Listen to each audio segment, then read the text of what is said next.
Hello and welcome back to another episode of Sonic Branding. We ended the last episode with a Sonic logo for you to guess.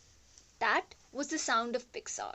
So, for all of you who got it right, clap clap. In the last episode, we discussed what Sonic branding is and how so many brands from varied fields use it, leaving a long lasting impression on our brains. Well, this time we are joined by Aditya, our in house neurospecialist. He's finally managed to make time for us and get off the damn Netflix. So let's continue where we left off. Actually, where did we leave it off from?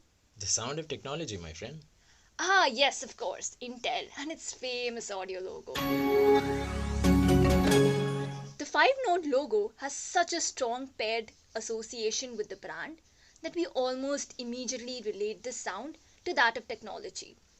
I mean, think about it. Intel doesn't even produce products that we directly view or purchase.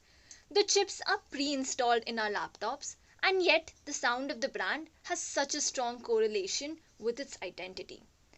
The sonic logo of the brand defines the technologically advanced product that Intel produces. But I've always wondered, why do sounds have such a huge impact on our brains that we remember a 4-second audio that was released in 95 and managed to relate it to an entire brand identity for decades. I mean, Aditya, I'm talking to you. Yes, right.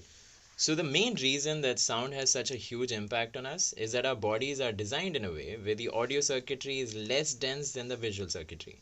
This means that audio reaches the prefrontal cortex of our brains faster than visuals and hence generates a higher emotional recall to the brand. Let's dive a little deeper to the neuroscience behind sonic branding. The prefrontal cortex of our brain is linked to critical decision making. When the sound reaches the prefrontal cortex first, it is only valid that the brain would be able to create an association with these sounds. Brands have always strived to move from a customer's conscious memory to the unconscious memory. And sounds provide a really good bridge to do that. Oh, slow down. Most of this is just going over my head. Yeah, I think you're just spouting jargon, dude. Yeah, prefrontal cortex, yabba dabba da. Could you please simplify it? Come up with something better. Yeah, guys, come on. Okay, I'll give it a try. Think of it this way. Do you laugh more while watching The Office or Friends? Chances are it'll be the latter. This is not because Friends is exactly funnier, but Okay. Seriously?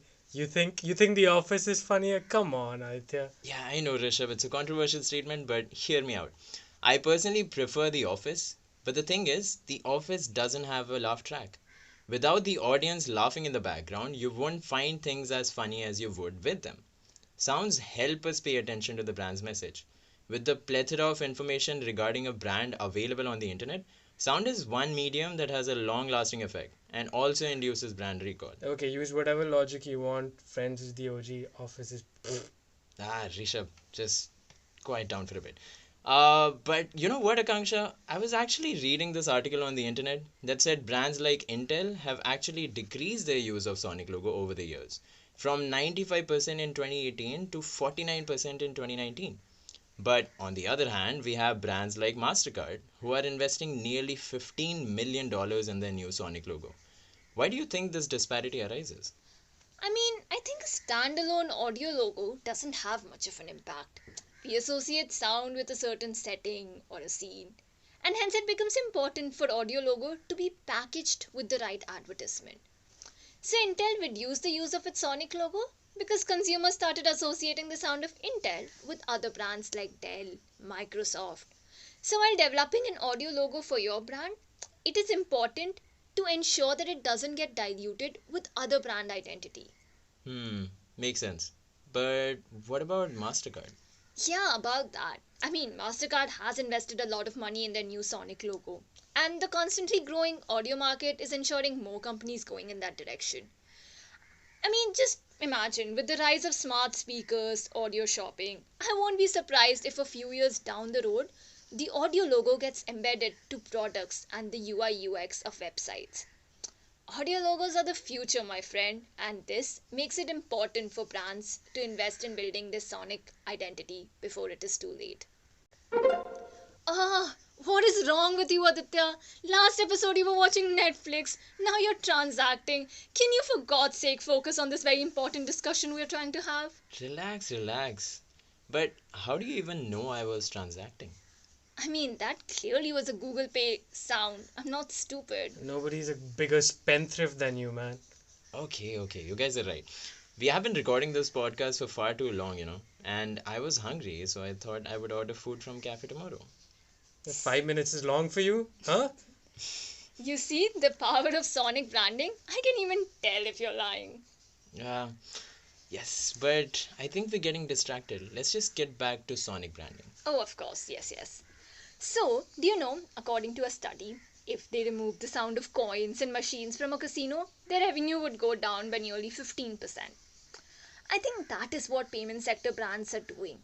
They're trying to create a brand image of safe and secure transaction through their sound in the mind of people, and at the same time using a sound to ensure that customers do feel that their money is being deducted from their bank, even in a UPI payment setting. You're right. A lot of times I end up using GPay at Bhavesh instead of PhonePe because I hear the sound of GPay coming from the customer standing in front of me, making me subconsciously open that app over the other. Sonic branding does have that kind of power. On that note, let's wrap up the session on marketing. We will meet you soon in our next episode where we will understand the impact ASMR has in advertisement and minds of people. Whoa, whoa, whoa, wait. I mean, we left them with a question last time. Don't you think we should do that this time too? Oh, yes, you are right, we should. Okay, guys, so we have another logo for you to figure out. And here it goes. Let's hope that you figure it out. Till then, ciao.